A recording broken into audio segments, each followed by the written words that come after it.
इस जीवन का आनंद ना तो बीते हुए कल में है और ना ही भविष्य में, बल्कि जीवन का आनंद तो केवल आज को जीने में है। हमारे आज के किए हुए कर्म ही भविष्य के परिणामों को जन्म देते हैं। इसलिए केवल अच्छे कर्म करें। ऊपर वाला आपसे अगर कुछ वापस लेता है तो यह मत सोचिए कि उसने आपको दंड दे दिया है। हो सकता है उसने आपका हाथ इसलिए खाली किया हो कि पहले से कुछ और ज्यादा बेहतर दे सके। एक दिन एक साहूकार सुबह अपने घर से निकलता है। घर से निकलते ही बिल्ली ने उसका रास्ता काट दिया। वो साहूकार परेशान हो गया और घर चला गया और इंतजार करने लगा कि कोई दूसरा उस रास्ते से निकले। जब काफी समय बाद एक व्यक्ति वहां से गुजरा, उसके बाद ही वह पुनः उस रास्ते से राजा के पास उन्हें भेंट देने पहुंचा। इस तरह राजा तक पहुंचाने के लिए उसे बहुत समय लग गया था और जब वो राजा के पास पहुंचा तो राजा बहुत ज्यादा क्रोधित हो गए, क्योंकि वो उस वक्त तक नहीं पहुंच सका जो समय राजा ने उसके लिए निर्धारित कर रखा था। इसलिए राजा ने उस साहूकार का व्यापार बंद करवा दिया। इस कारण साहूकार क्रोधित होकर घर पर अपनी पत्नी से लड़ पड़ा और उसकी पत्नी अपने बच्चों को लेकर अपने मायके चली जाती है और साहूकार के जीवन में केवल अंधकार रह गया था। और इन सभी का कारण वह उस बिल्ली को मानता रहा जिसे उसका रास्ता काटा था।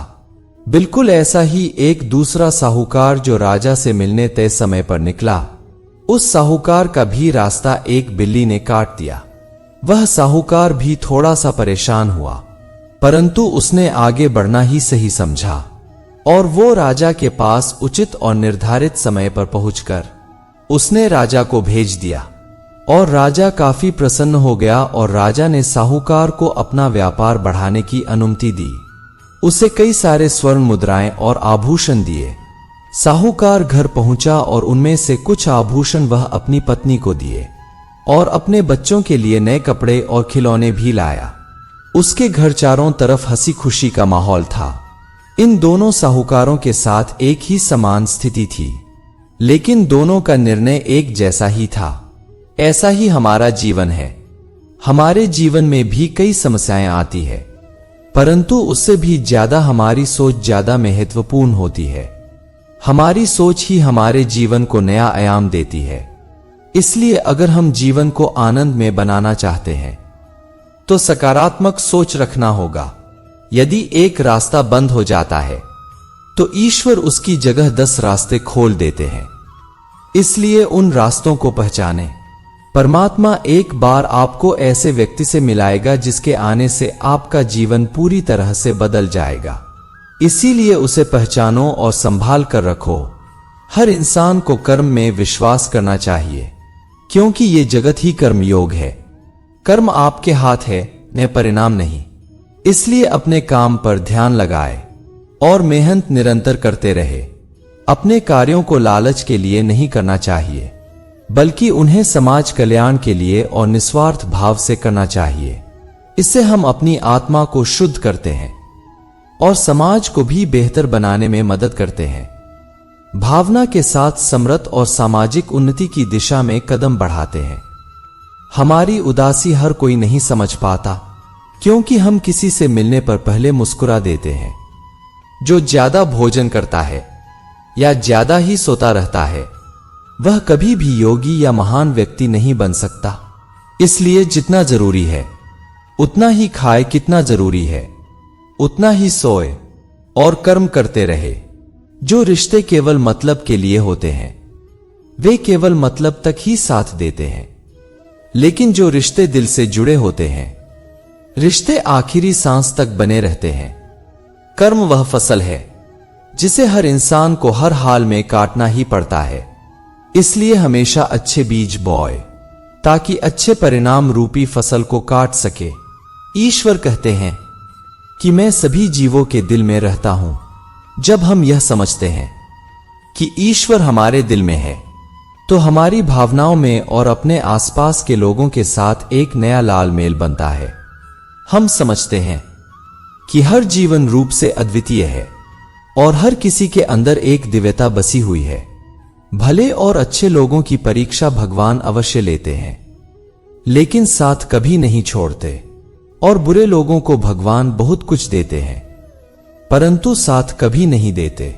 कभी कभी हमें लगता है कि किसी बुरे व्यक्ति को भगवान कितना कुछ देते हैं, लेकिन हमें यह समझना होगा कि उस बुरे आदमी को बहुत कुछ तब तक मिलता रहता है जब तक उसके पूर्व जन्मों के अच्छे कर्मों का असर रहता है।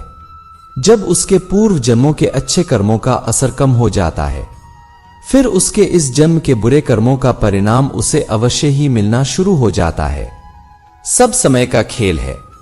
जिस तरह आज सोने को परखती है, इस तरह मुसीबत एक साथी इंसान को, अगर हम सोचे कि मैं कर सकता हूं, तो इस तरह से सोचना आत्मविश्वास की निशानी है। सिर्फ मैं ही कर सकता हूं, ऐसा सोचना घमंड है। इसलिए निर्णय आपका है कि आत्मविश्वास और घमंड में किसे अपनाना है और किसे त्यागना है। श्री कृष्ण कहते हैं कि इंसान के सभी दुखों का कारण यह होता है कि वह इंसान हर वक्त अपनी कामनाओं और इच्छाओं में डूबा रहता है, और अगर वह इससे मुक्त होकर अपना कर्तव्य निभाता है तो उसका जीवन खुशहाल बन जाता है। कोई भी मनुष्य जन्म से नहीं बल्कि अपने कर्मों से महान बन पाता है। हमारी समझ हमारे ज्ञान से अधिक गहरी होती है। आपको जानते तो बहुत से लोग होंगे, लेकिन कुछ आपको समझ पाते हैं। बुद्धिमान इंसान जब संबंध निभाने बंद कर देता है तो समझ लेना चाहिए कि उसके आत्मसम्मान को कहीं ना कहीं अवश्य ठेस पहुंची होगी। इस जीवन में हम जो भी चाहते हैं वो आसानी से तो नहीं मिलता, लेकिन जिंदगी का एक सच यह भी है कि जो हम चाहते हैं वो आसान भी तो नहीं होता। इससे कोई फर्क नहीं पड़ता कि आपके आसपास कितनी बुराई है। फर्क जब पड़ता है जब वही बुराई आपके अंदर चली जाती है। कर्म और परिवर्तन के माध्यम से हम अपने सपनों को हकीकत में बदल सकते हैं और अपने जीवन को सफलता और खुशी से भर सकते हैं। श्रीमद् भागवत गीता का परम उद्देश्य मानव कल्याण ही है। इसलिए मनुष्य द्वारा अपने कर्तव्यों का पालन करते समय मानव कल्याण को प्राथमिकता दी जानी चाहिए। जिस जगह आपकी वैल्यू नहीं होती वहां जाना बंद कर दीजिए, चाहे वह किसी का घर हो या फिर किसी का दिल। दुनिया में परिवर्तन संसार का नियम है, इसलिए जो भी आपसे छूट जाता है उसके लिए शोक करना व्यर्थ है। जो आपके पास आनंद लेना चाहिए। शक करने वाले इंसान के लिए खुशी ना तो इस दुनिया में है और ना ही कहीं और। श्री कृष्ण कहते हैं, हे अर्जुन, ये शरीर ना तो तुम्हारा है और ना ही तुम इस शरीर के मालिक हो। ये शरीर 5 तत्वों से मिलकर बना है, आग, जल, वायु, पृथ्वी और आकाश। और एक दिन तुम्हारा यह शरीर इन 5 तत्वों में ही विलीन हो जाएगा। तुम्हारा सिर्फ अपना कर्म है। ऐसे अच्छे कर्म करने पर ध्यान दिया जाना चाहिए।